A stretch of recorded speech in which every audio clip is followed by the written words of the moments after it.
Hello everyone, स्वागत है आप सबका learning with Gautam YouTube channel में। तो आज के इस वीडियो में आपको बताने वाला हूं आपका जो हिंदी का एग्जाम होने वाला है 5 फरवरी को और 7 फरवरी को, उसके लिए most previous objective question answer को, जिसमें कि हम करेंगे जैसे कि आपके हिंदी में टोटल 26 चैप्टर है। अभी 26 चैप्टर है किस तरह से, तो 13 चैप्टर आपके गद्य खंड में और 13 चैप्टर आपके काव्य खंड में। तो इन 26 चैप्टर के जो भी इंपॉर्टेंट ऑब्जेक्टिव क्वेश्चन है जो कि आपके आने वाले एग्जाम 5 फरवरी और 7 फरवरी के लिए इंपॉर्टेंट प्रश्न रहने वाला है, उन सभी प्रश्नों को आज के इस वीडियो में कवर करने वाले हैं। पूरे हिंदी के बुक को आज के इस वीडियो में कंप्लीट कर देंगे। वीडियो थोड़ा लंबा हो सकता है, लेकिन आप लोग वीडियो को लास्ट तक देख लेते हैं तो आपके आने वाले एग्जाम में आपसे एक भी प्रश्न जो है जो बुक से के अंदर से पूछा जाएगा वो आपसे छूटने वाला नहीं है। तो वीडियो में आप लोग लास्ट तक बने रहेगा, तो अच्छे से ध्यानपूर्वक और वीडियो को लास्ट तक देखिएगा। तो चलिए शुरू करते हैं चैप्टर फर्स्ट से। काव्य खंड का चैप्टर फर्स्ट है हमारा करवक। अब करवक के जो चैप्टर फर्स्ट के क्वेश्चन है इंपॉर्टेंट, वहां से शुरू करते हैं। तो पहला क्वेश्चन है हमारा, मलिक मोहम्मद जियासी की कविता कौन सी है। तो करवक जो पार्ट है इसके लेखक कौन है, तो मलिक मोहम्मद जियासी है, ऑप्शन बी हो जाएगा। नेक्स्ट क्वेश्चन है हमारा, मलिक मोहम्मद जियासी का जन्म कब हुआ था। तो 1492 में मलिक मोहम्मद जियासी का जन्म हुआ था, ऑप्शन सी हो जाएगा। नेक्स्ट क्वेश्चन है हमारा, इनमें से कौन प्रेम के पीर के कवि हैं। तो प्रेम के पीर के कवि मलिक मोहम्मद जियासी है, जिनका कि शॉर्ट में नाम है जियासी। अगला क्वेश्चन है हमारा, पद्मावत किस प्रकार की रचना है। तो पद्मावत जो एक प्रेम कथा है, यानी कि ऑप्शन इसका बी हो जाएगा। अगला क्वेश्चन करते हैं। नेक्स्ट क्वेश्चन है हमारा, जियासी का जन्म स्थान कहाँ है। जियासी जो इनका जन्म कहाँ हुआ था, तो अमेठी में हुआ था, ऑप्शन इसका डी हो जाएगा। अगला क्वेश्चन है हमारा, करवक कहाँ से लिया गया। करवक को कहाँ से लिया गया, तो पद्मावत से करवक को लिया गया, ऑप्शन इसका डी हो जाएगा। नेक्स्ट क्वेश्चन है हमारा, जियासी थे, तो जियासी जो थे एक फकीर थे, ऑप्शन इसका सी हो जाएगा। अगला क्वेश्चन करते हैं। नेक्स्ट क्वेश्चन है, पद्मावत किसकी रचना है। तो पद्मावत पहले बता चुके हैं, मलिक मोहम्मद जियासी की रचना है, ऑप्शन सी हो जाएगा। अगला क्वेश्चन है हमारा, पाठ में संकलित करवक को कहां से लिया गया। तो पाठ में संकलित जो करवक है इसको पद्मावत से लिया गया, ऑप्शन इसका बी हो जाएगा। अगला क्वेश्चन है हमारा, राजा रत्नसेन कहां के नरेश थे। कहां के राजा थे, तो चित्तौड़ के नरेश थे, चित्तौड़ के राजा थे राजा रत्नसेन, ऑप्शन सी हो जाएगा। अगला क्वेश्चन है हमारा, प्रस्तुत पंक्ति बिंदु मालिनी रवि प्रकाश गावत नर नारी किस कवि की रचना है। तो ये जो है सूरदास की रचना है, ऑप्शन इसका ए हो जाएगा। अगला क्वेश्चन करते हैं। नेक्स्ट क्वेश्चन है हमारा, वृद्ध शब्द का अर्थ बताइए। वृद्ध शब्द जो है इसका अर्थ तो क्या होता है, तो इसका अर्थ होता है समूह, ऑप्शन इसका ए हो जाएगा। अगला क्वेश्चन है, सूरदास के पद में छवि शब्द किसके लिए प्रयुक्त किया गया। तो शोभा के लिए प्रयुक्त किया गया सूरदास के पद में छवि शब्द को, ऑप्शन बी हो जाएगा। अगला क्वेश्चन है, डारत खात लेत अपने करी रुच मानत दधी दोनिया किस पार्ट से उदित ये लाइन है। ये जो लाइन है किस पार्ट से उदित है, तो सूरदास के पार्ट से उदित ये लाइन है, ऑप्शन इसका डी हो जाएगा। अगला क्वेश्चन हमारा, महाप्रभु वल्लभाचार्य किस मत के प्रवर्तक थे। महाप्रभु वल्लभाचार्य जो थे ये दैतवाद के प्रवर्तक थे, ऑप्शन इसका बी हो जाएगा। अगला क्वेश्चन करते हैं। नेक्स्ट क्वेश्चन हमारा, सूरदास की अभिरुचि इनमें से किस चीज में थी। तो सूरदास की जो अभिरुचि थी वो पर्यटन में भी थी, सत्संग में भी थी और कृष्ण भक्ति में भी थी, यानी कि ऑप्शन डी हो जाएगा। इनमें से सभी में सूरदास की अभिरुचि थी, ऑप्शन डी हो जाएगा। अगला क्वेश्चन है, सूरसागर के रचनाकार कौन है। तो सूरसागर, सुरसावली इस सब के रचनाकार कौन है, लेखक कौन है, तो सूरदास है, ऑप्शन ए हो जाएगा। अगला क्वेश्चन हमारा, कमल की जाति का छोटा सा फूल किस नाम से जाना जाता है। तो कुमुद के नाम से जाना जाता है, ऑप्शन ए हो जाएगा। अगला क्वेश्चन करते हैं। नेक्स्ट क्वेश्चन है, भगवान श्री कृष्ण किस कवि के पूज्य थे। तो भगवान श्री कृष्ण जो थे ये सूरदास के पूज्य थे, ऑप्शन डी हो जाएगा। और राम भगवान जो थे वो तुलसीदास के पूज्य थे। अगला क्वेश्चन हमारा, साहित्य लहरी किन की रचना है। तो ऊपर ही आप लोग को बता देते, सूरदास की रचना है साहित्य लहरी, ऑप्शन बी हो जाएगा। अगला क्वेश्चन हमारा, तुलसीदास का जन्म कब हुआ था। तो तुलसीदास जो थे इनका जन्म हुआ था 1543 ईस्वी में, ऑप्शन इसका बी हो जाएगा। अगला क्वेश्चन हमारा, काशी में कितने वर्षों तक रहकर तुलसीदास ने शिक्षा प्राप्त किया था, शिक्षा ग्रहण किया था। तो 15 वर्षों तक रहकर काशी में तुलसीदास ने विद्या अध्ययन किया था। अगला क्वेश्चन है, रामचरितमानस क्या है या फिर किसकी रचना है। तो रामचरितमानस जो है एक महाकाव्य और रचना किसकी है, तो तुलसीदास की रचना है, ऑप्शन इसका बी हो जाएगा। अगला क्वेश्चन है हमारा, दूसरे पद में तुलसीदास ने अपना परिचय किस रूप में दिया। तो दूसरे पद में तुलसीदास जी ने अपना परिचय भिखारी के रूप में दिया, ऑप्शन इसका सी हो जाएगा। अगला क्वेश्चन है, तुलसीदास के पठित पद किस भाषा में। तो तुलसीदास के जो पठित पद है ये ब्रज भाषा में, ऑप्शन बी हो जाएगा। अगला क्वेश्चन है, तुलसीदास ने प्रथम पद में किसकी स्तुति की है। तो सीता जी की स्तुति की है तुलसीदास ने अपने प्रथम पद में, ऑप्शन सी हो जाएगा। और आपसे एग्जाम में पूछा जा सकता है कि तुलसीदास ने सीता जी से कैसी सहायता मांगा है। ये आपसे एग्जाम में सब्जेक्टिव क्वेश्चन में 2 नंबर में लघु उत्तरीय प्रश्न में पूछा जा सकता है। और इसका आंसर आप लोग को ऑलरेडी पिछले वीडियो में बता चुके हैं। लघु उत्तरीय प्रश्न, दीर्घ उत्तरीय प्रश्न, स्वप्रसंग व्याख्या वाला क्वेश्चन, जितने भी क्वेश्चन है सभी क्वेश्चन आप लोगों को करवा चुके हैं ऑलरेडी पिछले वीडियो में। तो आप लोग इस वीडियो को देख सकते हैं, लिंक आपको डिस्क्रिप्शन बॉक्स में मिल जाएगा, या फिर आप लोग चाहें तो चैनल के प्लेलिस्ट सेक्शन में जाकर के इस सब वीडियो को देख सकते हैं। अब बढ़ते हैं अपने अगले क्वेश्चन की ओर। और नेक्स्ट क्वेश्चन हमारा, निम्नलिखित में से रामचरितमानस जो है क्या। तो ऊपर ही आपको बता देते हैं एक महाकाव्य है, ऑप्शन सी हो जाएगा। अगला क्वेश्चन हमारा, रामचरितमानस की भाषा क्या है। रामचरितमानस जो है इसकी भाषा अवधी भाषा है, ऑप्शन इसका सी हो जाएगा।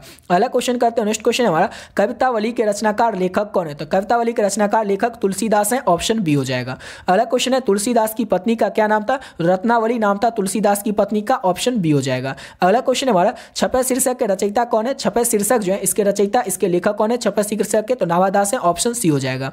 अगला क्वेश्चन है हमारा नावादास की कौन सी रचना है। नावादास जो है इनकी कौन सी रचना है, तो छपा किनकी रचना है, तो नावादास की रचना है, ऑप्शन क्या हो जाएगा, तो ऑप्शन डी हो जाएगा। अगला क्वेश्चन है हमारा बीजक के रचयिता लेखक कौन है, तो कबीरदास जो है बीजक के रचयिता लेखक है, ऑप्शन इसका बी हो जाएगा। अगला क्वेश्चन करते हैं और नेक्स्ट क्वेश्चन है हमारा 34 नंबर, नावादास जी किस धारा के संत हैं, तो वैष्णव दर्शन धारा के संत हैं नावादास जी, ऑप्शन इसका सी हो जाएगा। अगला क्वेश्चन है हमारा नेक्स्ट क्वेश्चन, नावादास की राम भक्ति के मर्यादा के स्थान पर क्या था, तो माधुर्य भाव का पुट था, ऑप्शन सी हो जाएगा। अगला क्वेश्चन है हमारा कबीरदास किस शाखा के कवि थे। कबीरदास जो थे किस शाखा के कवि थे, तो निर्गुण शाखा के कवि थे कबीरदास, ऑप्शन बी हो जाएगा। अगला क्वेश्चन है हमारा भक्त चरित की माला जो होती है वो क्या कहलाती है, तो भक्त चरित की जो माला होती है भक्तमाला कहलाती है, और भक्तमाला के रचयिता लेखक कौन है, तो नावादास हैं। अगला क्वेश्चन है नावादास के दीक्षा गुरु थे, तो नावादास के दीक्षा गुरु कौन थे, तो स्वामी अग्रदास अग्र अली जो थे ये नावादास के दीक्षा गुरु थे, ऑप्शन ए हो जाएगा।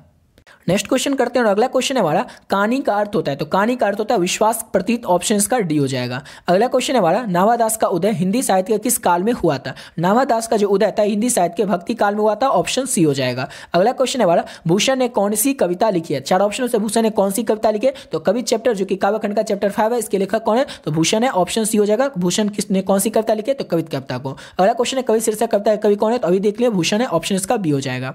अगला क्वेश्चन है हमारा भूषण रीति काल के किस धारा के कवि हैं, तो भूषण जो रीति काल के रीति युक्त धारा के कवि हैं, ऑप्शन इसका बी हो जाएगा। अगला क्वेश्चन है भूषण ने मुक्ता किस भाषा में अपनी रचना को किया है, तो भूषण ने मुक्ता ब्रज भाषा में अपनी रचना को किया है, ऑप्शन इसका बी हो जाएगा। अगला क्वेश्चन है छत्रसाल की तलवार ने कौन सा रूप धारण कर रखा है। ये क्वेश्चन आपसे एग्जाम में 5 नंबर में भी पूछा सकता है दीर्घ उत्तरीय प्रश्न में कि छत्रसाल की तलवार ने कौन सा रूप धारण कर रखा है, तो याद रखिएगा जो तो आपको सब्जेक्टिव क्वेश्चन में ऑलरेडी डिटेल में बता चुके हैं दीर्घ उत्तरीय प्रश्न में किस तरह से आपको लिखना है, और ऑब्जेक्टिव क्वेश्चन में पूछा जाए तो आपको याद रखना है कि छत्रसाल की तलवार ने रौद्र रूप धारण कर रखा है, ऑप्शन इसका ए हो जाएगा, जो कि पल भर में हाथियों के झुंड को समाप्त कर सकती है, इतनी ज्यादा छत्रसाल की तलवार जो उसमें चमक है। अगला क्वेश्चन है निम्नलिखित में से कौन सी रचना जो है भूषण की है, तो भूषण की रचना का नाम है शिवराज भूषण, ऑप्शन इसका डी हो जाएगा।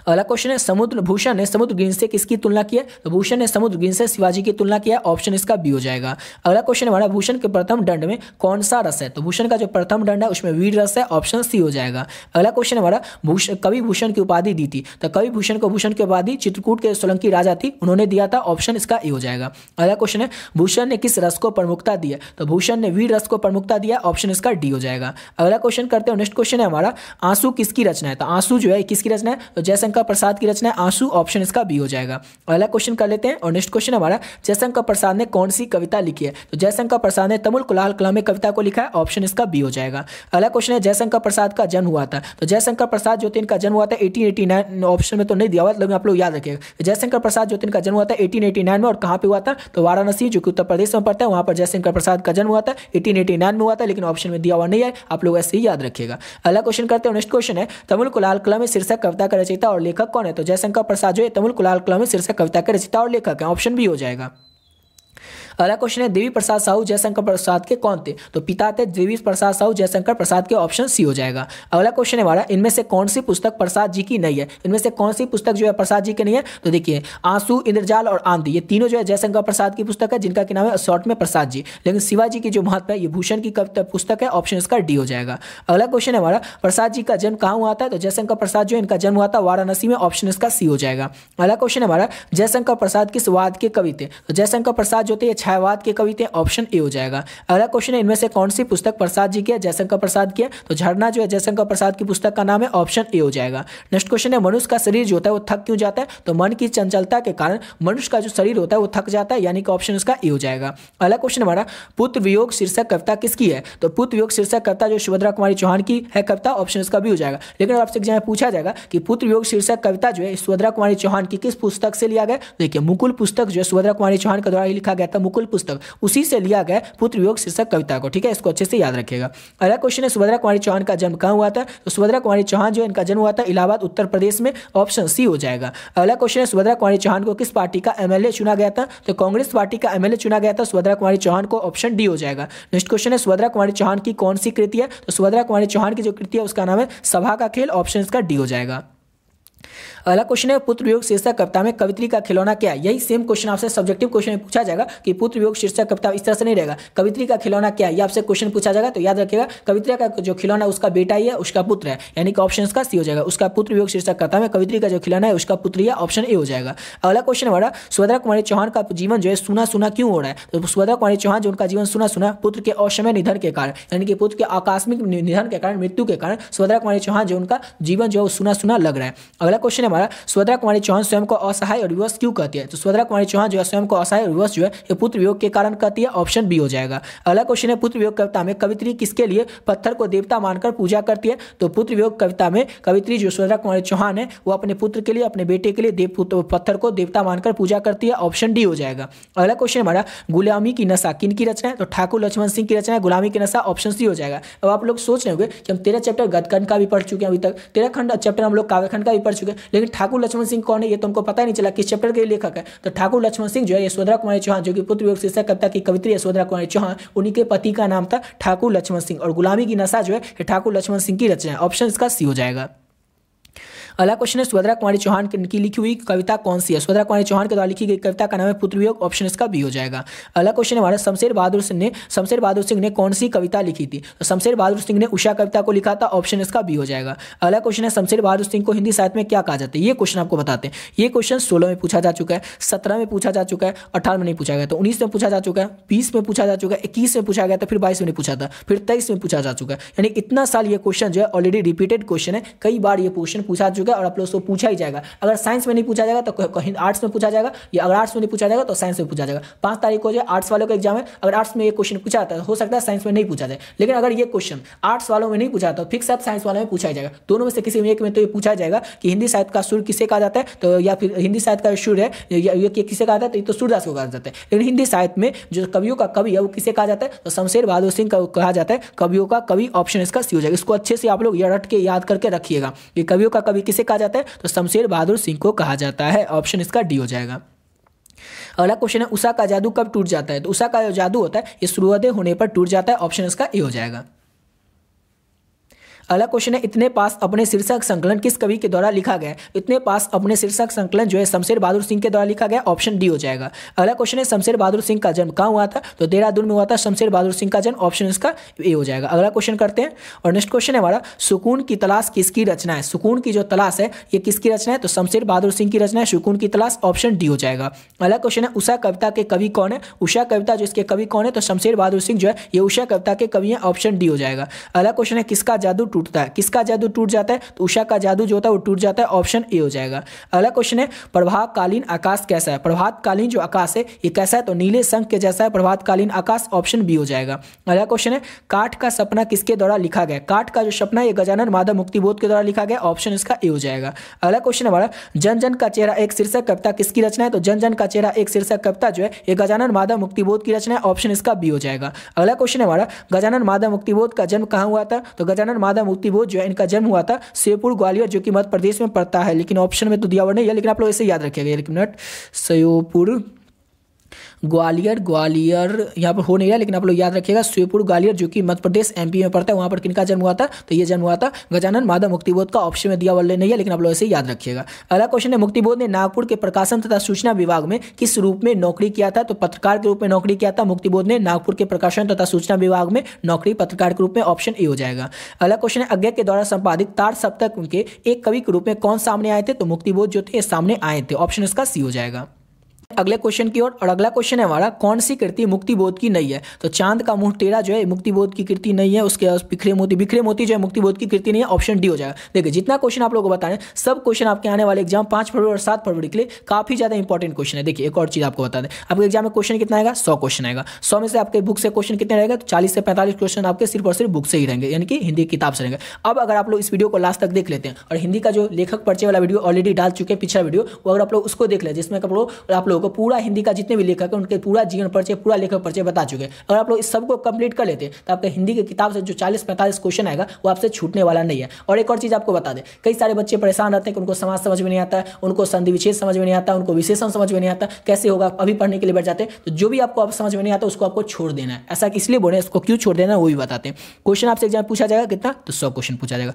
बनाना कितना है, तो आपको सिर्फ और सिर्फ 50 क्वेश्चन बनाना है। बुक से क्वेश्चन कितना रहेगा, तो 40 क्वेश्चन कम से कम तो बुक से रहेगा ही। अगर आप लोग 40 क्वेश्चन में से 35 क्वेश्चन भी बुक का बना देते हैं जो कि बन ही जाएगा, बहुत ईजी क्वेश्चन रहेगा, इसको देख लेंगे तो इसी में से अधिकतर क्वेश्चन रहेगा। और लेखक परिचय वाला आप लोग देख लीजिएगा, दोनों से अगर देख लेते तो सब क्वेश्चन इसी से रहेगा। अगर आप लोग इस कर लेते हैं तो 40 क्वेश्चन आप लोग बुक का बना देते हैं, 35 क्वेश्चन ही बना देते हैं तो 5 क्वेश्चन कहाँ बनेगा, विलोम शब्द से 5 से 7 क्वेश्चन पूछा जाएगा और वो ईजी क्वेश्चन आता है। तो कम से कम 5 क्वेश्चन तो विलोम शब्द का बना दीजिएगा तो हो गया कितना, 40। 5 क्वेश्चन आप लोग पर्यायवाची का बना दीजिएगा, 5 तो बना ही दीजिएगा ना, और 5 मुहावरा का बना दीजिएगा। फिर भी अगर किसी से 2 ही मुहावरा बने, किसी से 2 ही पर्यायवाची बने तो वो लोग उपसर्ग प्रत्यय बना दीजिएगा, आपका पूरा 50 हो गया कंप्लीट। आपको टेंशन नहीं लेना कि संधि विच्छेद नहीं आता है, समास नहीं आता है, विशेषण नहीं आता है, उपसर्ग नहीं आता है, प्रत्यय नहीं आता है, कुछ भी नहीं आता है। जो नहीं आता है उसको छोड़ दीजिए, क्योंकि सिर्फ और सिर्फ आपको 50 ही क्वेश्चन बनाना है और ये क्वेश्चन आपको इस तरह से ही बन जाएगा। समझ गए, जो आप क्वेश्चन आपको कुछ समझ में नहीं आता है, आपका टाइम इतना नहीं बचा है, आप लोग उसको समझने के लिए बैठेंगे। जो समझ में नहीं आ रहा है उसको छोड़ दीजिए। समझ गए, बढ़ते अपने अगले क्वेश्चन की ओर।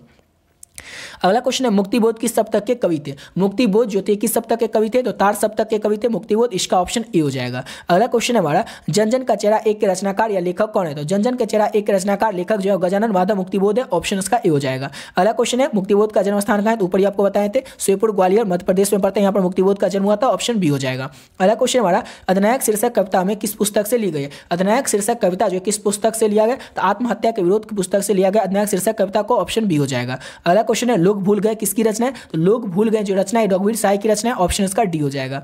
अगला क्वेश्चन है हमारा, नेक्स्ट क्वेश्चन, रघुवीर साई ने कौन सी कविता लिखी है, तो अधिनायक कविता लिखा है रघुवीर साई ने, ऑप्शन इसका सी हो जाएगा। अगला क्वेश्चन है हमारा, अधिनायक शीर्षक कविता किस तरह की कविता है, अधिनायक शीर्षक कविता जो है व्यंग प्रधान कविता है, ऑप्शन इसका बी हो जाएगा। अगला क्वेश्चन करते हैं, नेक्स्ट क्वेश्चन है हमारा, प्रस्तुत कविता अधिनायक में हरचरना किसका प्रतिनिधि है, किसका प्रतिनिधि है, तो आम आदमी का प्रतिनिधि है। प्रस्तुत कविता अधिनायक में हरचरना, ऑप्शन ए हो जाएगा। अब ये हरचरना है कौन, तो एक आदमी है, और ऊपरी क्वेश्चन में देखिए आम आदमी का प्रतीक है हरचरना। अगला क्वेश्चन है हमारा, और ये क्वेश्चन देखिए, ये क्वेश्चन आपसे एग्जाम में सब्जेक्टिव क्वेश्चन में पूछा जाएगा, पिछले साल पूछा भी गया था। ये अधिनायक जो हरचरना है ये किसका प्रतिनिधित्व करता है, तो आम आदमी का प्रतिनिधित्व करता है हरचरना, इसको अच्छे से याद रखिएगा। सब्जेक्टिव क्वेश्चन में पूछा जाएगा तो उसमें आप लोग लिख दीजिएगा। अगला क्वेश्चन है, अज्ञे के द्वारा संपादित दूसरा सप्तक में एक कवि के रूप में कौन सामने आए थे, तो रघुवीर साई जो थे वो सामने आए थे, ऑप्शन इसका सी हो जाएगा। अगला क्वेश्चन है हमारा, दूसरा सप्तक में 7 कवियों में कौन शामिल है, दूसरा सप्तक में 7 कवियों में रघुवीर साई जो है वो शामिल है, ऑप्शन इसका बी हो जाएगा। अगला क्वेश्चन है हमारा, अधिनायक शीर्षक कविता किस पर व्यंग किया गया था, अधिनायक शीर्षक कविता जो था इसमें किस पर व्यंग किया गया था, समकालीन राजनीति पर, उस समय की जो राजनीति थी समकालीन राजनीति उस पर व्यंग किया गया था अधिनायक शीर्षक कविता में, ऑप्शन ए हो जाएगा।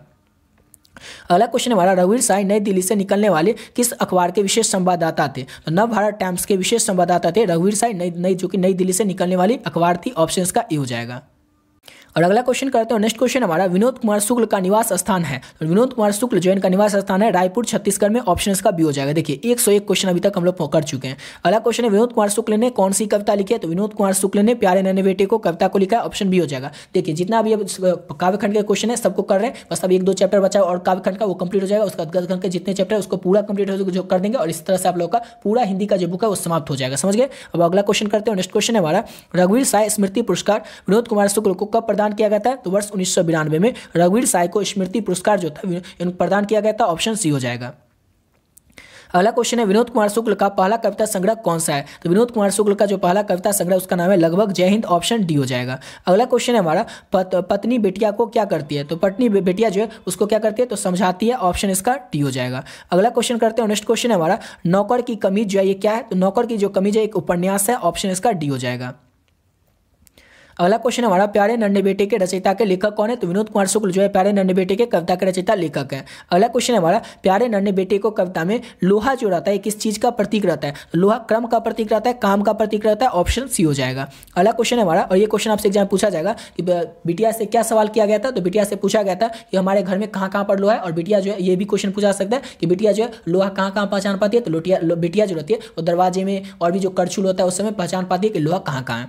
अगला क्वेश्चन है, पिता बिटिया से क्या करता है, तो पिटिया जो पिता जो होता है वो बिटिया से क्या करवाता है या फिर क्या करता है, तो खिलाता है। ऑप्शन इसका बी हो जाएगा। अगला क्वेश्चन करते हैं, खिलाता नहीं सिखलाता है ना, खिलाता नहीं सिखलाता है।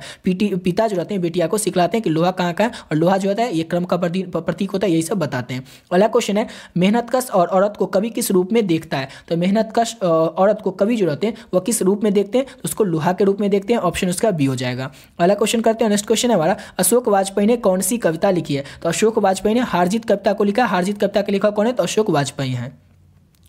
अगला क्वेश्चन है, कहीं नहीं वहीं कविता संग्रह किसके द्वारा रचित है, तो कहीं नहीं वहीं कविता संग्रह जो अशोक वाजपेयी के द्वारा रचित है। ऑप्शन बी हो जाएगा। अगला क्वेश्चन हमारा, किसकी विजय हुई, सेना की कि नागरिकों की। ये जो पंक्ति है, ये पंक्ति किस पार्ट से लिया गया, तो हारजीत पार्ट से लिया गया लाइन को। ऑप्शन इसका ए हो जाएगा। अगला क्वेश्चन हमारा, अशोक वाजपेयी का मूल निवास स्थान कहाँ पे है, तो अशोक वाजपेयी जो है इनका मूल निवास स्थान है सागर मध्य प्रदेश में। ऑप्शन इसका ए हो जाएगा। अगला क्वेश्चन हमारा, घास में दुबका आकाश किसकी कृति है, तो घास में दुबका आकाश जो है यह अशोक वाजपेयी की कृति है। ऑप्शन डी हो जाएगा। अगला क्वेश्चन हमारा, अशोक वाजपेयी ने किस पत्रिका का संपादन किया था, तो अशोक वाजपेयी ने पूर्वाग्रह पत्रिका का संपादन किया था। ऑप्शन डी हो जाएगा। अगला क्वेश्चन है, हारजीत कविता का रचयिता लेखक कौन है, अशोक वाजपेयी जो है हारजीत कविता के लेखक और रचयिता है। ऑप्शन इसका ए हो जाएगा। अगला क्वेश्चन है हमारा, कौन सी कृति अशोक वाजपेयी की है, तो कवि कहा गया। ये जो कृति है अशोक वाजपेयी की कृति है। ऑप्शन डी हो जाएगा। अगला क्वेश्चन है हमारा, वे उत्सव मना रहे, इसमें वे जो है वे किसके लिए है, वे जो है नागरिकों के लिए है। कौन उत्सव मना रहे, तो नागरिक जो है उत्सव मना रहे। ऑप्शन इसका डी हो जाएगा। वे सब जो है वो नागरिक के लिए आया है। 120 नंबर क्वेश्चन हमारा, मशक वाला क्या कर रहा है, तो मशक वाला जो है सड़क को सींच रहा है, यानी कि ऑप्शन उसका ए हो जाएगा। सड़क को सींच रहा है मशक वाला। अगला क्वेश्चन हमारा, ज्ञानप्रपति ने कौन सी कविता लिखी है, तो ज्ञानप्रपति ने गांव के घर कविता को लिखा। ऑप्शन इसका बी हो जाएगा। अगला क्वेश्चन करते हैं, नेक्स्ट क्वेश्चन हमारा, ज्ञानप्रपति 20वीं सदी के किस दशक में उदित हुए थे, तो ज्ञानप्रपति जो थे 20वीं सदी के 8वें दशक में उदित हुए थे। ऑप्शन इसका सी हो जाएगा। अगला क्वेश्चन हमारा, ज्ञानप्रपति को उनकी किस रचना के लिए 2006 में साहित्य अकादमी पुरस्कार जो था ये दिया गया था, तो संशय आत्मा के लिए ज्ञानप्रपति को उनकी जो रचना थी संशय आत्मा ज्ञानप्रपति की रचना, इसके लिए 2006 में ज्ञानप्रति को साहित्य अकादमी पुरस्कार दिया गया था। याद रखिएगा, जो ज्ञानप्रति को साहित्य अकादमी पुरस्कार कब दिया गया था, तो 2006 में दिया गया था। डेट भी आपसे पूछा सकता है। अगला क्वेश्चन है हमारा, गांव में अब किसकी धुन सुनाई नहीं पड़ती है, गांव में जो अब किसकी धुन जो होती है वो सुनाई नहीं पड़ती है, लोकगीत की जो धुन होती है वो सुनाई नहीं पड़ती है अब गांव में। ऑप्शन सी हो जाएगा। अगला क्वेश्चन है, ज्ञानपति की रचना एक चक्र नगरी जो है ये क्या है, तो ज्ञानपति की जो रचना है एक चक्र नगरी ये काव्य नाटक है, यानी कि ऑप्शन इसका बी हो जाएगा। अगला क्वेश्चन है, कौन सी रचना ज्ञानप्रपति की है, तो 4 ऑप्शन सबको बताना है। कौन सी रचना जो ज्ञानप्रपति की है, तो गंगा तट रचना जो है ज्ञानप्रपति की है। ऑप्शन सी हो जाएगा।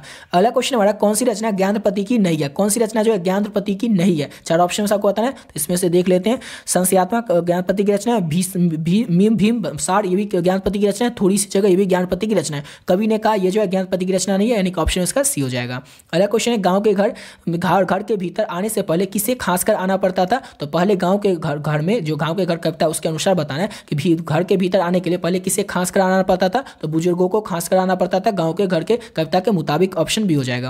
अगला क्वेश्चन है, दूध डूबे अंगूठे के छाप किनके हैं, तो दूध डूबे अंगूठा के छाप जो है वो बूढ़े गवाला दादा के हैं। ऑप्शन इसका सी हो जाएगा। अगला क्वेश्चन है हमारा, ज्ञानपति के अनुसार पंचायती राज में क्या खो गया था, तो पंच परमेश्वर खो गया था ज्ञानपति के अनुसार पंचायती राज में। ऑप्शन सी हो जाएगा। और ये क्वेश्चन आपसे पूछा जा सकता है कि पंच परमेश्वर के खो जाने के क्या कारण है सब्जेक्टिव क्वेश्चन में, और इसका आंसर आप लोग को ऑलरेडी पिछले वीडियो में बता रखे। अब यहाँ तक आपका कंप्लीट होता है काव्यखंड। काव्यखंड जो है पूरा यहाँ तक हम लोग कंप्लीट कर चुके हैं। अब शुरू करते हैं गद्य खंड के चैप्टर फर्स्ट जो है वहाँ से ऑब्जेक्टिव क्वेश्चन को, और इसके भी 13 चैप्टर जो है उसको कंप्लीट कर देंगे, और इस तरह से पूरा जो है पूरा आपका हिंदी का ये पूरा समाप्त हो जाएगा। ठीक है, अब शुरू करते हैं चैप्टर फर्स्ट से, जो कि चैप्टर फर्स्ट है हमारा बातचीत के लेखक है बालकृष्ण भट्ट, और उस चैप्टर के पहले क्वेश्चन से यानी कि 131वें नंबर क्वेश्चन से शुरू करते हैं।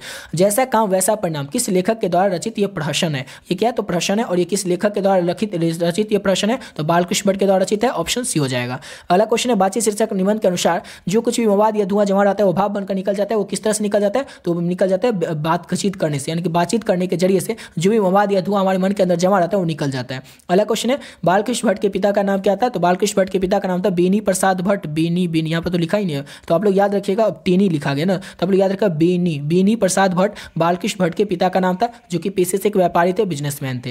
अगला क्वेश्चन है, दमयंती स्वयंवर किस लेखक की रचना है, तो दमयंती स्वयंवर जो है बेनी प्रसाद की रचना है। दमयंती स्वयंवर जो है किस लेखक की रचना है, तो अच्छा दमयंती स्वयंवर तो बालकृष्ण भट्ट की रचना है, वो तो श्रीनिवास बालकृष्ण भट्ट की रचना। ऑप्शन सी हो जाएगा। अगला क्वेश्चन है, बालकृष्ण भट्ट की रचना बातचीत जो है क्या है, तो पहले बता चुके ललित निबंध है। ऑप्शन डी हो जाएगा।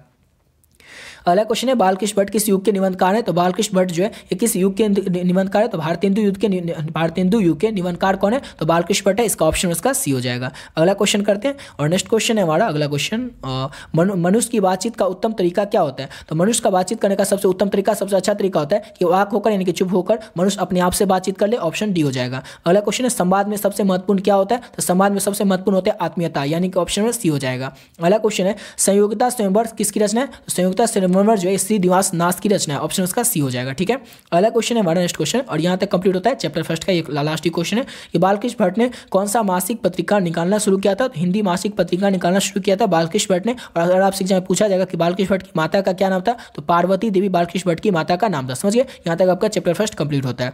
अलग चैप्टर का हमारा क्वेश्चन कि बुध का कांटा रचना किसकी है? तो बुध का कांटा रचना जो है ये चंद्र शर्मा गुलेरी की रचना है। ऑप्शन उसका बी हो जाएगा। लिखा कब गया था? तो 1911 में लिखा गया था बुध की कांटा नामक रचना चंद्र शर्मा गुलेरी के द्वारा।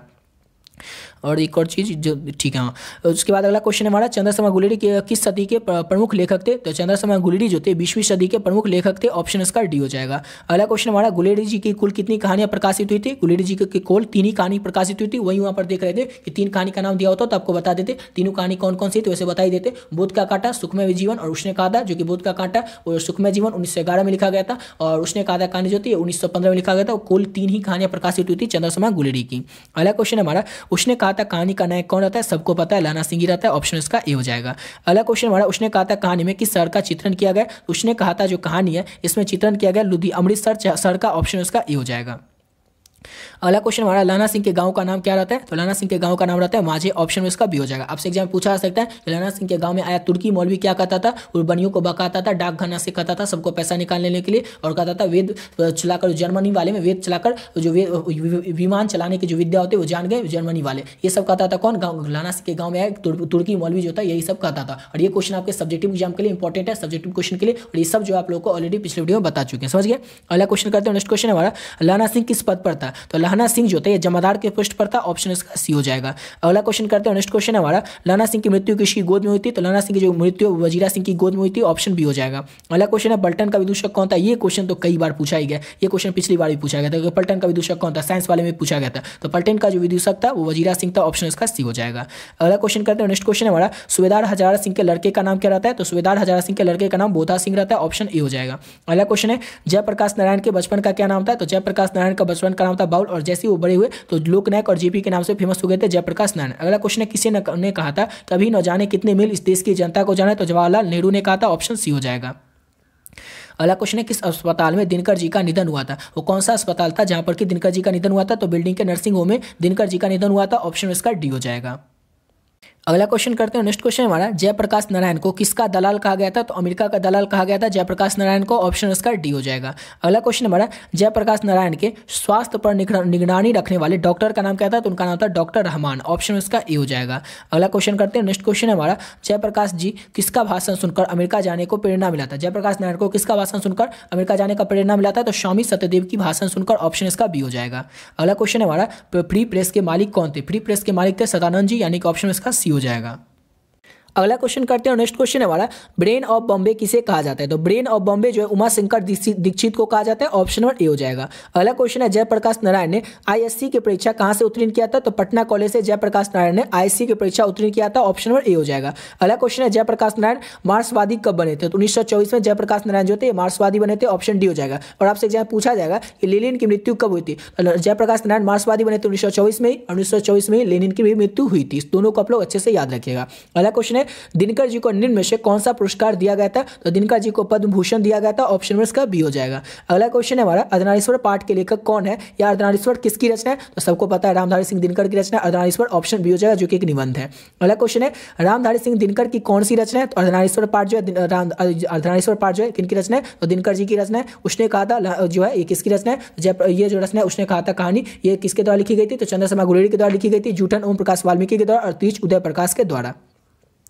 अगला क्वेश्चन है दिनकर जी का जन्म बिहार के किस जिले में हुआ था? तो बिहार के बेगूसराय जिले में दिनकर जी का जन्म हुआ था, ऑप्शन बी हो जाएगा। अगला क्वेश्चन है अर्धनारीश्वर में किसका गुण जो है समन्वय, यानी कि अर्धनारीश्वर जो है किसका कल्पित रूप है? तो पुरुष और नारी दोनों का कल्पित रूप है अर्धनारीश्वर, ऑप्शन सी हो जाएगा। अगला क्वेश्चन है दिनकर जी की पहली काव्य पुस्तक कौन सी थी? तो दिनकर जी की पहली काव्य पुस्तक का नाम था प्रणभंग, ऑप्शन इसका डी हो जाएगा। अगला क्वेश्चन है हमारा दिनकर जी की पहली कविता किस पत्रिका में प्रकाशित हुई थी? तो छात्र सहोदर में प्रकाशित हुई थी दिनकर जी की पहली कविता, ऑप्शन इसका ए हो जाएगा। अगला क्वेश्चन हमारा दिनकर जी की पहली कविता कब प्रकाशित की गई थी? तो दिनकर जी की जो पहली कविता थी जो कि छात्र सहोदर में प्रकाशित की गई थी वो वर्ष 1925 में प्रकाशित की गई थी। अगला क्वेश्चन हमारा दिनकर जी के अनुसार यदि पति विचार है तो पत्नी क्या है? तो दिनकर जी के अनुसार यदि पति विचार है तो पत्नी जो होती है वो भावना होती है, यानी कि ऑप्शन इसका सी हो जाएगा। अगला क्वेश्चन करते हैं, नेक्स्ट क्वेश्चन है हमारा किसने अपने जीवन के अंतिम दिनों में नारीत्व की साधना की थी? तो गांधी जी ने अपने जीवन के अंतिम दिनों में नारीत्व की साधना की थी, ऑप्शन ए हो जाएगा। अगला क्वेश्चन है सच्चिदानंद हीरानंद वात्सल्य के द्वारा लिखी गई कौन सी कहानी है? तो रोज कहानी जो है सच्चिदानंद हीरानंद वात्सल्य के द्वारा लिखी गई कहानी है, ऑप्शन इसका बी हो जाएगा, रोज।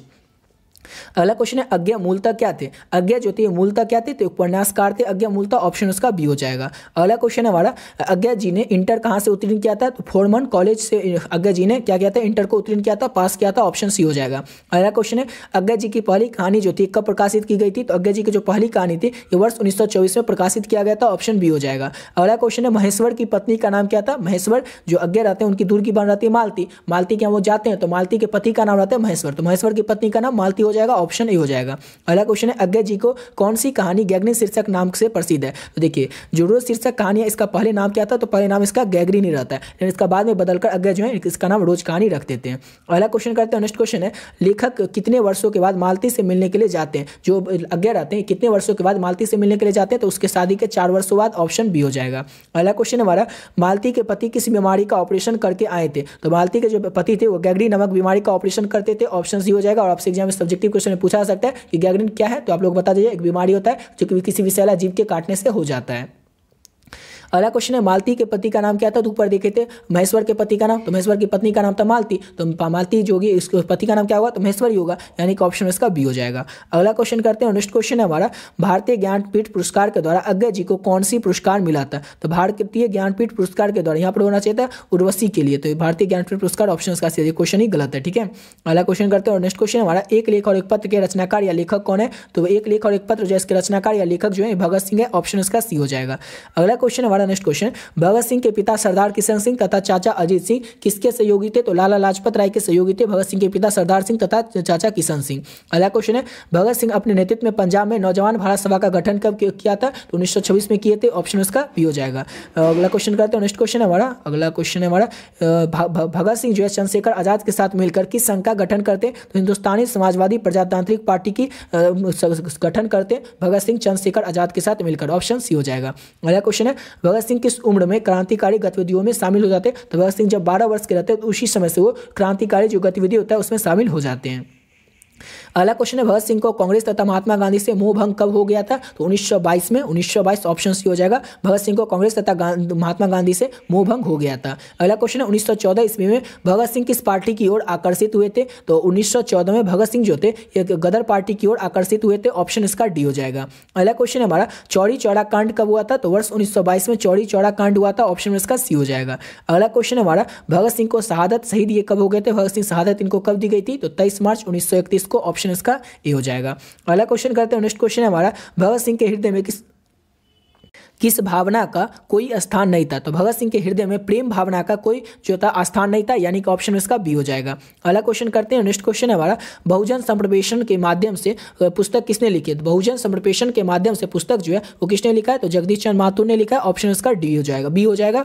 अगला क्वेश्चन है निम्नलिखित में से कौन सी रचना जगदीश चंद्र माथुर की है? तो ओषधानिरा जो रचना है जगदीश चंद्र माथुर की रचना है, ऑप्शन सी हो जाएगा। अगला क्वेश्चन है ओषधानिरा शीर्षक पाठ किस विधा के अंतर्गत आता है? तो ओषधानिरा शीर्षक पाठ जो है एक निबंध है जिसके लेखक कौन है? तो बता ही चुके जगदीश चंद्र माथुर है, ऑप्शन इसका ए हो जाएगा, ये निबंध है। अगला क्वेश्चन है जगदीश चंद्र माथुर मूलतः क्या थे? जगदीश चंद्र माथुर जो थे मूलतः क्या थे? तो एक नाटककार थे, ऑप्शन इसका सी हो जाएगा।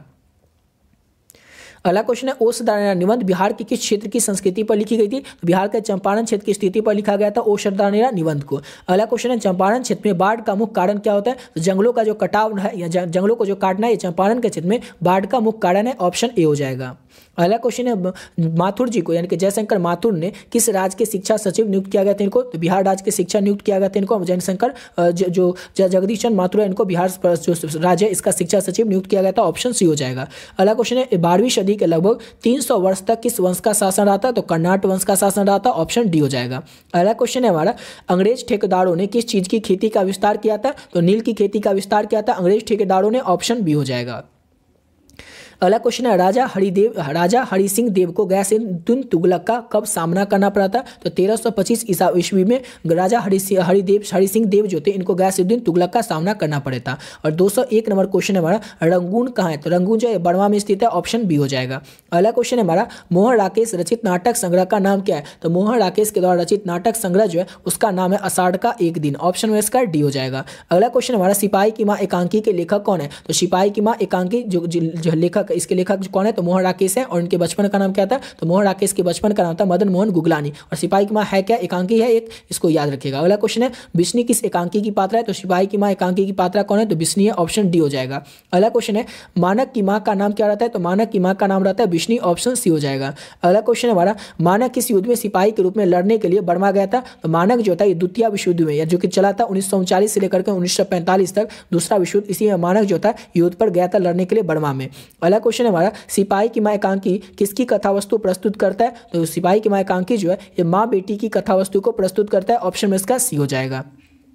अगला क्वेश्चन है मोहन राकेश किस पत्रिका के संपादक रह चुके हैं? तो सारिका जो पत्रिका इसके संपादक रह चुके हैं मोहन राकेश, ऑप्शन ए हो जाएगा। अगला क्वेश्चन है मुन्नी डाक गाड़ी के पीछे क्यों जाती है? तो मुन्नी जो है डाक गाड़ी के पीछे चिट्ठी के लिए जाती है, ऑप्शन सी हो जाएगा। अगला क्वेश्चन है हमारा डाक गाड़ी के पीछे चिट्ठी के लिए कौन जाती है? तो अभी देखिए मुन्नी जाती है, यानी कि ऑप्शन में इसका बी हो जाएगा मुन्नी।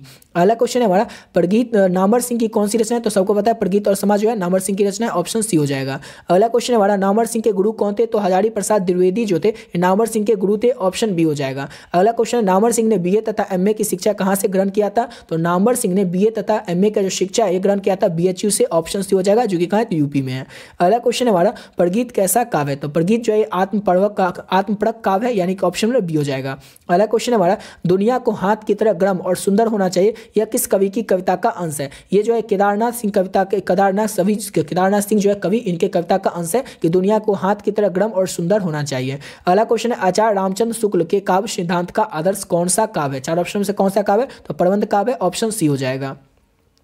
अगला क्वेश्चन है सहर्ष स्वीकारा है कि कविता के रचयिता कौन है? तो सहर्ष स्वीकारा है कविता के रचयिता लेखक जो है मुक्तिबोध है, ऑप्शन बी हो जाएगा। अगला क्वेश्चन करते हैं और नेक्स्ट क्वेश्चन है हमारा पर किसान यह है सातों सागर के पार एकाकीपन से मानो हार, यह किस कविता का अंश है? ये जो लाइन है किस कविता का अंश है? चार ऑप्शन से आपको बताना है, तो त्रिलोचन कविता का यह अंश है, ऑप्शन इसका डी हो जाएगा।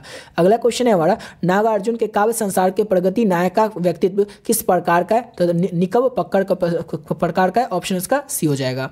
अगला क्वेश्चन है हमारा नामवर सिंह को कविता के नए प्रतिमान पर साहित्य अकादमी पुरस्कार जो है कब प्रदान किया गया था? तो वर्ष 1971 में नामवर सिंह को कविता के नए प्रतिमान पर साहित्य अकादमी पुरस्कार जो है प्रदान किया गया था। अगला क्वेश्चन है जूठन के रचनाकार लेखक कौन है? तो ओम प्रकाश वाल्मीकि जो है जूठन के रचनाकार लेखक है, ऑप्शन सी हो जाएगा। और जूठन है क्या? तो आत्मकथा है। अगला क्वेश्चन है हमारा ओम प्रकाश वाल्मीकि की रचना कौन सी है? चार ऑप्शन आपको बताना है। डॉक्टर अंबेडकर राष्ट्रीय पुरस्कार, जो इसका जो रचना है ओम प्रकाश वाल्मीकि की रचना कौन सी है? तो उसका हो जाएगा जूठन। जूठन जो है ओम प्रकाश वाल्मीकि की रचना है, ऑप्शन उसका ए हो जाएगा। और आपसे एग्जाम पूछा जाएगा कि डॉक्टर अंबेडकर राष्ट्रीय पुरस्कार जो है ओम प्रकाश वाल्मीकि को कब दिया गया था? तो आप लोग अच्छे से याद रखिएगा 1993 में दिया गया था, ठीक है ना। 1993 में ओम प्रकाश वाल्मीकि को डॉक्टर अंबेडकर राष्ट्रीय पुरस्कार जो है दिया गया था, ऑप्शन ए हो जाएगा। अगला क्वेश्चन है हमारा ओम प्रकाश वाल्मीकि को कौन सा पुरस्कार नहीं मिला था? तो ओम प्रकाश वाल्मीकि को प्रवेश सम्मान दिया गया था, जयश्री भी सम्मान दिया गया था, डॉक्टर अंबेडकर राष्ट्रीय पुरस्कार भी दिया गया था, लेकिन भारत रत्न जो है ओम प्रकाश वाल्मीकि को नहीं दिया गया था, ऑप्शन डी हो जाएगा। अगला क्वेश्चन है ओम प्रकाश वाल्मीकि को हिंदी में किस आंदोलन से जुड़े सबसे महत्वपूर्ण रचनाकार है? तो दलित आंदोलन से जुड़े सबसे महत्वपूर्ण रचनाकार है ओम प्रकाश वाल्मीकि, ऑप्शन बी हो जाएगा। अगला क्वेश्चन है ओम प्रकाश वाल्मीकि का जन्म कहाँ हुआ था? तो बड़ला मुजफ्फरनगर जो उत्तर प्रदेश में पड़ता है, वहीं पर ओम प्रकाश वाल्मीकि का जन्म हुआ था, ऑप्शन इसका ए हो जाएगा। अगला क्वेश्चन करते हैं, नेक्स्ट क्वेश्चन है हमारा अगला क्वेश्चन हेडमास्टर कलीराम ने किसे मैदान में झाड़ू लगाने के लिए कहा था? तो ओम प्रकाश वाल्मीकि को हेडमास्टर जो कलीराम रहता है वो झाड़ू लगाने के लिए कहा था। और आपसे एग्जाम पूछा जाएगा कि जूठन पाठ में हेडमास्टर का नाम क्या रहता है? तो कलीराम रहता है। अगला क्वेश्चन करते हैं। नेक्स्ट क्वेश्चन हमारा, ओम प्रकाश वाल्मीकि को प्यार से मुंशी जी कौन कहते थे? तो ओम प्रकाश वाल्मीकि के जो पिताजी थे उनको प्यार से मुंशी जी कहते थे, उनके पिताजी। अगला क्वेश्चन है, लेखक को विद्यालय में झाड़ू लगाते हुए किसने देख लिया था? तो लेखक के जो पिता ओम प्रकाश वाल्मीकि के जो पिता उन्होंने लेखक को झाड़ू लगाते हुए देख लिया था। अगला क्वेश्चन है, जब लोधक बच्चा था शादी विवाह के मौके पर उनके परिवार वालों को खाने में क्या मिलता था? यहाँ पर लोधक नहीं होगा, जब लेखक बच्चा था तो शादी विवाह के मौके पर उनके परिवार वालों को खाने के लिए जो है जूठन मिलता था। ऑप्शन उसका डी हो जाएगा। अगला क्वेश्चन करते हैं। नेक्स्ट क्वेश्चन है हमारा, मलयज की कौन सी रचना है? जख्म पर धूल जो है मलयज की रचना है। ऑप्शन उसका डी हो जाएगा। अगला क्वेश्चन है हमारा, हंसते हो मेरा अकेलापन लेखक कौन है? तो हंसते हो मेरा अकेलापन जो है इसके लेखक है मलयज। ऑप्शन उसका बी हो जाएगा। अगला क्वेश्चन है, मलयज की कौन सी रचना है? 4 ऑप्शन सबको बताएं। तो मलयज की रचना है हंसते हुए मेरा अकेलापन। ऑप्शन इसका डी हो जाएगा। अगला क्वेश्चन है हमारा, मलयज का जन्म कहाँ हुआ था? मलयज जो थे इनका जन्म कहाँ हुआ था? तो आजमगढ़ में जन्म हुआ था मलयज का। ऑप्शन सी हो जाएगा। अगला क्वेश्चन है हमारा, मलयज ने किस मंत्रालय में नौकरी की थी? तो मलयज ने जो है कृषि मंत्रालय में नौकरी किया था। ऑप्शन उसका ए हो जाएगा। अगला क्वेश्चन है हमारा, मलयज के पिता का नाम क्या था? तो मलयज के पिता का नाम था त्रिलोकीनाथ वर्मा। ऑप्शन में इसका बी हो जाएगा। नेक्स्ट क्वेश्चन करते हैं। अगला क्वेश्चन है हमारा, मलयज के अनुसार किस कर्म के बिना मानवता जो है यह अधूरी होती है? तो रचनात्मक कर्म के बिना। ऑप्शन उसका ए हो जाएगा। अगला क्वेश्चन करते हैं। नेक्स्ट क्वेश्चन है, मलयज छात्र जीवन में किस रोग से ग्रसित थे? तो 6 रोग से ग्रसित थे मलयज छात्र जीवन में। ऑप्शन सी हो जाएगा। अगला क्वेश्चन है, सेब बेचने वाली लड़की की आयु जो होती है वो कितनी रहती है? तो 7 से 8 साल रहती है सेब बेचने वाली लड़की की आयु। ऑप्शन में ए हो जाएगा।